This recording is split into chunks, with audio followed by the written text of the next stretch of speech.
കന്യാസ്ത്രീകൾ കൂട്ടിക്കൊണ്ടുപോകാൻ വന്ന യുവതികളെ മൊഴിമാറ്റി മതപരിവർത്തന കുറ്റം ചുമത്താൻ ശ്രമമുണ്ടെന്ന് CBCI ആരോപിച്ചു. അങ്കമാലിയിലെ സിസ്റ്റർ പ്രീതി മേരിയുടെ വീട്ടിൽ നിന്ന് ലിഡിയ ജേക്കബ് ചേരും. മേരിയുടെ കുടുംബം നമ്മോടൊപ്പം ചേരുന്നുണ്ട്. 30 വർഷത്തിലേറെയായി അവിടെ നോർത്ത് ഇന്ത്യയിൽ ഇത്തരത്തിൽ പ്രേക്ഷിത പ്രവർത്തനങ്ങളടക്കം നടത്തുന്ന ഒരാളാണ്. വലിയ ഞെട്ടലാണ് ഉണ്ടാക്കിയിരിക്കുന്നത്. വളരെ വേദനയോടെയാണ് ഞങ്ങൾ ഇതിനെ നോക്കി കാണുന്നത്. 30 വർഷത്തോളമായി ആതുര സേവന രംഗത്ത് കുഷ്ഠരോഗികളെയും പാവപ്പെട്ടവരെയും പ്രതിഫലം പ്രതീക്ഷിക്കാതെ, കുടുംബത്തിലേക്കോ സ്വന്തമായോ പ്രതിഫലം പ്രതീക്ഷിക്കാതെ പൂർണ്ണമായിട്ട് ജീവിതം പാവപ്പെട്ടവന് വേണ്ടി സമർപ്പിച്ച് പ്രേക്ഷിത പ്രവർത്തനം നടത്തുന്ന ഒരു കന്യാസ്ത്രീക്കെതിരെയാണ് ഈ രീതിയിലുള്ള ആക്രമണം നടന്നിരിക്കുന്നത്. ഒരിക്കലും ഇത് നമുക്ക് അംഗീകരിക്കാൻ സാധിക്കില്ല. കാരണം ഇവിടെ ഇവിടെ മനുഷ്യക്കടത്തോ മതപരിവർത്തനം ഒന്നും നടന്നിട്ടില്ല. മതപരിവർത്തനം എങ്ങനെ നടക്കും? മതപരിവർത്തനം എന്ന് പറഞ്ഞാൽ 3 കുട്ടികളും ക്രിസ്ത്യാനികളാണ്.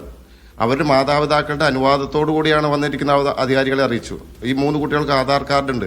പക്ഷെ അവരിൽ ഒരാളെ, ഈ ആൾക്കൂട്ടത്തിൽ ഒരാൾ തല്ലി ബലമായിട്ട് നിർബന്ധിച്ചുകൊണ്ടാണ് എഴുതി മേടിപ്പിച്ചു എന്നുള്ള ഒരു പോയിന്റാണ് ഇപ്പോൾ കോടതിയിൽ കാണുന്നത്. എന്തായാലും നീതി കിട്ടും എന്നുള്ള കാര്യം ഉറപ്പ്. കാരണം നമ്മുടെ ഭാഗത്ത്, സിസ്റ്ററിൻ്റെ ഭാഗത്ത് ഒരു അനീതിയുമില്ല. കാരണം ഞാൻ പറഞ്ഞല്ലോ, 30 വർഷത്തോളമായി സ്വന്തം ജീവിതം പാവപ്പെട്ടവർക്കും കുഷ്ഠരോഗികൾക്കും വേണ്ടി മാറ്റിവെച്ച ഒരു കന്യാസ്ത്രീനെയാണ് ഇതുപോലെ തുറങ്ങിലടിച്ചിരിക്കുന്നത്. മുൻപ് ഇത്തരത്തിലുള്ള എന്തെങ്കിലും സംഭവങ്ങളോ അല്ലെങ്കിൽ അങ്ങനെയുള്ള കാര്യങ്ങൾ എന്തെങ്കിലും ശ്രദ്ധയിൽപ്പെടുത്തിയിട്ടുണ്ടോ? അല്ല, സിസ്റ്റർ ഒരു നേഴ്സായതുകൊണ്ട് ക്ലിനിക്കിൽ തന്നെയാണ് കൂടുതലും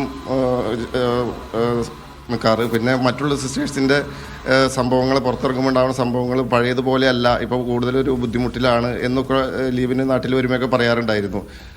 ഇപ്പോൾ സഭാവസ്ത്രം വരെ മാറി കാവ്യ സാരി ഉടുത്ത് പുറത്തിറങ്ങാൻ നന്നായിരുന്നു എന്നുള്ള ഒരു അവസ്ഥയിലേക്ക് ചിന്തിച്ചു തുടങ്ങിയ കാലഘട്ടത്തിൽ ആണ് ഇപ്പോൾ പോകുന്നതെന്നൊക്കെ സിസ്റ്റർ ഇവിടെ വരുമ്പോൾ പറയായിരുന്നു.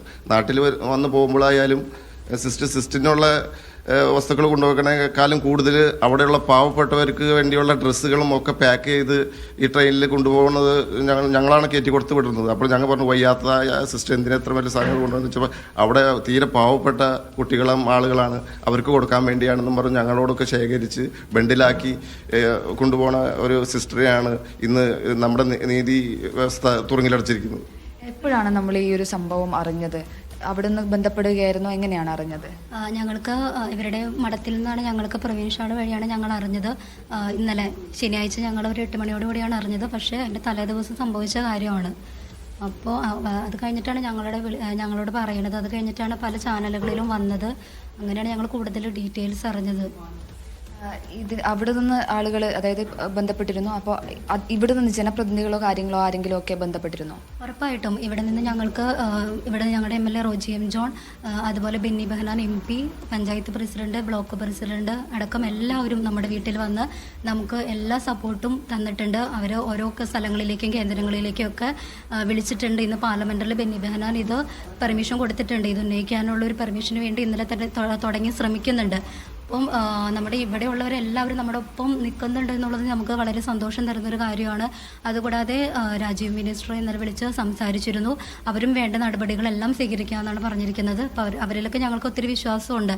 ഇന്ന് ജാമ്യം കിട്ടും എന്നാണ് ഞങ്ങളുടെ ഒരു വിശ്വാസം. കേസിന്റെ നടപടികൾ ഇപ്പോൾ ഏറ്റവും ലേറ്റസ്റ്റ് ആയിട്ട് നമുക്ക് അറിയാൻ സാധിക്കുന്നത് എന്താണ്?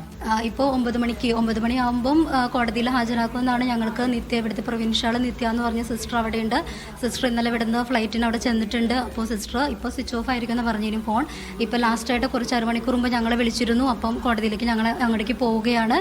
അപ്പോൾ ബാക്കിയെല്ലാം ശുഭമായിട്ട് അവസാനിക്കും എന്നുള്ളൊരു പ്രതീക്ഷയാണ് സിസ്റ്റർ തന്നിരിക്കുന്നത്. കാരണം 100% സത്യം നമ്മുടെ ഭാഗത്താണ്. നമ്മൾ തെറ്റൊന്നും ചെയ്തിട്ടില്ല. തെറ്റ് ചെയ്യുന്നവരാണ് പേടിക്കേണ്ട കാര്യമുള്ളൂ.